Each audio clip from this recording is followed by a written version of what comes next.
Hello, peoples! Oi, seres humanos! Hoje experimenta com Claude Monet. fino, viu?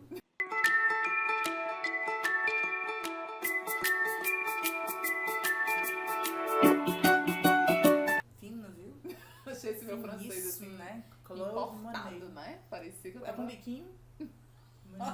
Tudo no francês é com biquinho, né? Biquinho, gostei. O experimento hoje vai ser com biquinho. Com biquinho. Experimenta com biquinho. Vamos nós. Fale-me sobre Claude Monet. Eu acho Claude Monet fantástico. Inclusive, eu acabei de perceber que o Claude Monet tem uma história, tomara parecida com a nossa. Claude Monet, quando mostrou a tela dele pela primeira vez, o crítico disse assim: o senhor só tem uma impressão do que é arte, o senhor não sabe o que é arte. Mas vamos lá, vamos contextualizar. Quando os impressionistas, na verdade eles não tinham esse nome, né? Mas quando um grupo de artistas pintou diferente da arte tradicional e quis submeter essas obras a uma exposição, a exposição mais conhecida em Paris, eles não foram aceitos. Porque eles não sabiam que era arte, de acordo com a crítica. E foi criado um salão para que eles expusessem as obras deles lá, e era o salão dos rejeitados. Meu Deus, diferentões. O Rifugo. Oh, meu Deus, gente, não pode ser diferente um pouquinho que o povo já enjeita. Pronto. Coisa difícil. E aí, um deles era o Claude Monet, né? Que, na verdade, junto ali com o Degas, o Renoir, o Van Gogh também experimentou o impressionismo, embora ele fosse pós-impressionista, enfim. Renoir era dos enjeitados? Sim. Legal. Pois é, toda essa galera que a gente super respeita hoje, eu acho, inclusive, que as pessoas já poderiam começar a respeitar o Experimenta, Sim. já dando uma adiantada no tempo, sim, assim, sim. né? Quebre logo aquele serviço que você vai ter depois de achar a gente o máximo. 2 trabalhos, né? Ache Ache logo porque que é mais é fácil. sucesso. Vamos começar por aí. Pronto. E aí, qual era o lance? Existe um fato histórico que é contemporâneo a esse pessoal que vai mudar a maneira deles representarem artisticamente a realidade, que é a invenção da fotografia. Né? Então, já que a fotografia ia fazer o papel daquele registro objetivo, imagina uma obra de arte tradicional, clássica.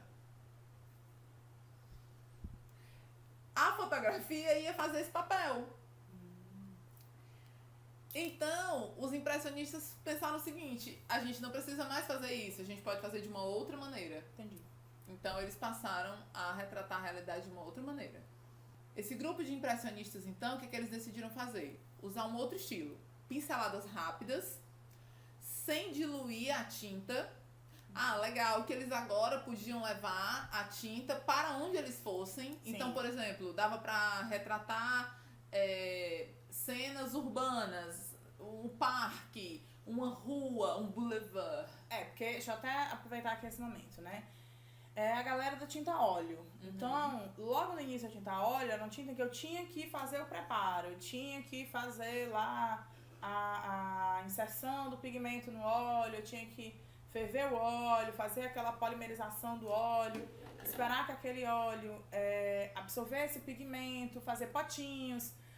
A maioria do processo era quente, esperar que esfriasse. Quando chegou já pra galera do impressionismo, Que é final do século XIX. já tinha um processo industrial, podemos dizer assim, dessas tintas. Então a gente já tinha a formação das bisnagas, e aí essa tinta era portátil. Pronto. Tá? Uma coisa que você já tem, modifica muito Claro. o espectro de espaço do artista. Porque agora ele não precisa mais ficar restrito ao estúdio, que era o que os impressionistas faziam. O Monet, por exemplo, tinha barquinhos onde ele colocava o cavalete e ia pintar. Porque qual era o lance que o Monet gostava muito? De pintar a mesma cena. Por exemplo, uma catedral. Ele escolhia a catedral, ele pintava a catedral de manhã, a catedral meio-dia e a catedral no entardecer. Então ele levava todo aquele aparato dele pra frente dessa catedral e pintava. Por exemplo, mudava a luz, ele já parava com aquela tela e já pintava uma outra tela. Pronto. Entendi.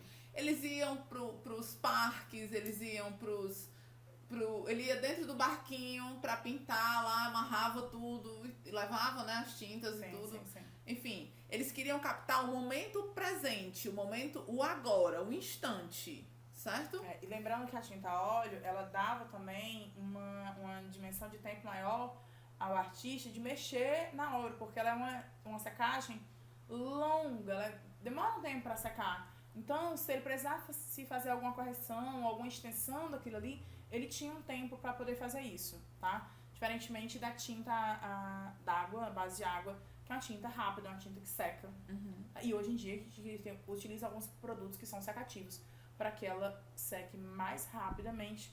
Portanto, você tem que ter uma precisão muito maior na sua pincelada. Uma dica que eu quero dar para quem está estudando pro vestibular é colocar mesmo no Google, fazer aquela pesquisa simples, impressionismo, telas, e visualizar essas telas, porque elas são coloridas, elas são magníficas, elas são belíssimas. Observar essa pincelada rápida, essa pincelada às vezes mais larga, vai depender do estilo. Por quê? Porque quando você for fazer vestibular, a tela vai estar preto e branco. Então, já apareceu uma questão do impressionismo no Enem, onde ele sugeria que fossem os sombras, o uso do preto, do esfumato, do Renascimento, que quem não conhecia a obra original, que não sabia que ela era colorida, pode não ter acertado a questão por isso. Porque do jeito que ela tá lá preto e branco, dá pra achar que é assim mesmo. Tem que parar um minutinho e experimentar, conhecer um pouquinho das obras, é importante. Isso. Bora. Nesse lance de captar o instante, de captar o presente, ele queria também que o espectador, quando olhasse para essa tela, formasse na retina, formasse no cérebro dele aquela imagem. É tanto que ele não finalizava, não tem contorno. As obras impressionistas, na sua grande maioria, não tem contornos. E, por exemplo, vou só dar um exemplo de cor. Ele não fazia mais a cor, a sombra não era mais preta. A sombra do laranja agora era lilás. Porque do jeito que o olho captava essa luz. E essa luz aí, vamos reorganizar. A gente já falou algumas vezes aqui no Experimenta sobre luz. E aí, luz é uma onda eletromagnética, né? Que pode ser visível ou não visível. Tudo depende do comprimento de onda. E também depende do espectador. Porque quando a gente fala de olho de visão, a gente fala de um conjunto de estruturas que vão realmente fazer a conexão dessa luz, certo? Dessa energia luminosa que vai ser analisada. Então, primeiro que como ele não fecha uma definição, ele provoca no cérebro a transformação de uma informação uma informação tridimensional de um objeto que está bidimensional. E essa informação ela vem em uma sequência bem simples.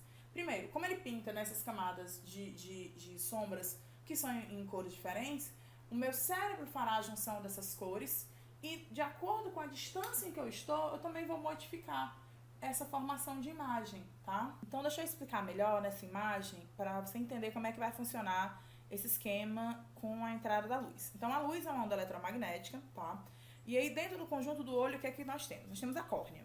A córnea vai refratar essa luz, tá? A íris vai regular essa quantidade de luz que vai entrar dentro do olho. A pupila, ela dilata, ela contrai, ela faz aí a organização dessa luz que vai entrar, ela é um canal, ok? O cristalino, ele nada mais é do que uma lente, e essa lente se modifica para adequar até a imagem que eu quero formar, eu preciso formar na retina. Retina está lá dentro, e a retina, ela absorve a energia e vai fazer o que a gente chama de transdução. É mais ou menos uma tradução, certo? Mas o nome certo científico é transdução. Dentro dela existem dois tipos de formações, os cones e os bastonetes, inúmeros. E esses dois é que são responsáveis por essa transdução. O nervo óptico recebe essa transdução, essa informação. E aí forma dentro do cérebro, no córtex, a interpretação do que foi visto. Então, às vezes, quando você você vê algo, você tem a impressão que você viu algo que você viu errado, pode ter sido uma transdução inadequada. Porque você olhou rápido demais, ou porque você piscou durante o processo, ou porque você se distraiu, tá? Mas no caso do impressionismo, a ideia dele é, na realidade, mexer nesse conjunto dessa transdução e gerar no seu cérebro, dentro do córtex, uma interpretação da imagem. E não que você já venha com essa interpretação pronta. Ele quer provocar a interpretação desse formato. O que eu acho sensacional é que eles faziam isso no final do século XIX. E essas descobertas científicas, elas são depois disso. Sim, Né? sim, Elas são sim. com toda essa tecnologia que a gente tem hoje, é que a gente sabe desse processo. Sim, sim. Né? Hoje a gente pode provocar imagens no cérebro de pessoas que, por exemplo, não têm uma visibilidade perfeita, tá? Pronto. E Mas, eles faziam no isso período no da século história. XIX, né? Sensacional. Isso que você falou de transformar algo que é 2D em 3D, é outra coisa que eu fico intrigada, porque quando você olha a tela impressionista muito perto, elas são borrões. Sim. Quando você olha de uma determinada distância, por exemplo, o Monet tem painéis gigantescos, parede inteira, que é um museu que fica de frente com o Louvre. Esses meus biquinhos, será que eles estão certos? Projeto no final de semana, né? A gente vai por lá. Okay. E nesse museu que fica de frente com o Louvre, tem painéis gigantescos que, olhando de perto, são borrões. De longe, são ninféias, aquelas plantas aquáticas. Sim. Tá, como é que o Monet pintou isso? Com um pincel gigante? Ou ele tinha tanta noção de que chegando perto, eu não consigo, eu fico impressionada Com a genialidade. com a genialidade. Né? Tem algumas figuras Fantásticas. já. Também fico impressionada com a genialidade dele. E volto, assim, só reafirmando o que a Manu falou. Olha na internet, procura suas obras, vai dar uma olhada, procura documentário, te informa, tá? Experimenta conhecer esse material. Tem um documentário da BBC, Show. Os Impressionistas, tem no YouTube esse documentário que os atores fazem os papéis dos impressionistas. O ator que faz o Monet é perfeito. A gente pode até deixar aqui embaixo, lá na descrição, o link pra você dar uma olhada, não tem problema nenhum, ok? A gente pode rebolar também esse link lá no Instagram, Sim, tá? sim. E lembra, no final aqui dessa aula, a gente vai deixar lá no Instagram algumas informações, algumas anotações que são importantes. Essa explicação todinha que a gente deu nesse instante sobre o comportamento do olho, um pouquinho sobre o comportamento dos impressionistas, ok? Não preocupa não, que vai estar tudo por lá. Se você fez a 6ª série e não leu esse livro, por favor, você leia agora, tá valendo. Ah, mas eu tô no 3º ano, tô estudando pro vestibular. Não tem problema, querido, experimenta, ó. É Linéia no Jardim de Monet, certo? E tem esse que é bem basiquinho, essa coleção também, se você tiver feito artes no 5º ano, você deve ter lido esse livro, só que você era um pequeno feto que não pensava ainda no vestibular. Volta lá na estante, pega esse livro que ele deve estar lá te esperando pra você experimentar. Aqui tem várias informações basiquinhas. Agora, isso é só o começo. Quem vai valendo pro vestibular tem que se aprofundar mais. Tem que ter recurso. Mas é um começo. Com certeza, ok? Experimenta! Beijo grande.